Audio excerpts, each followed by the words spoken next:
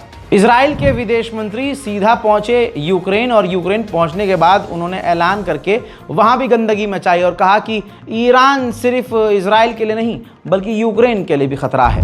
Iran not only threatened Israel, it threatened regional and global security. It threatened Ukraine.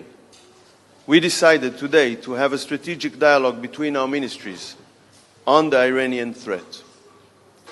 Our actions against its weapons and technology contribute to European security and to the security of Ukraine. वहीं Russia और Iran समुद्र में जो navy drill कर रहे हैं उसके ताज़ा मंजर सामने आए हैं, देखिए।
ईरान पर प्रेशर के बाद ईरान ने कहा है कि हम IAEA की टीम को आने तो देंगे, ईरान आए, हमारे अधिकारियों से बात करें, लेकिन हमारी जो साइट्स हैं, परमाणु साइट्स, हम उसकी जांच नहीं होने देंगे। उधर ईरान ने फिर से आधिकारिक तौर से कह दिया है कि हम अमेरिका से बातचीत करने को तैयार हैं जब तक हमारे प्रिंसिपल्स, हमारे नियम, हमारे कानून की इज्जत की जाती है तब तक। हालांकि यही बात ईरान ने पहले भी की थी, लेकिन हुआ क्या, ईरान के ऊपर हमले हो गए। इजरायली अधिकारियों ने कहा है कि अगर ईरान की जो आयतुल्लाह की जो रिजीम है, सुप्रीम लीडर की, अगर वो दोबारा से परमाणु प्रोग्राम शुरू करते हैं तो हम मजबूर होंगे कि हम ईरान पर दोबारा हमला कर दें।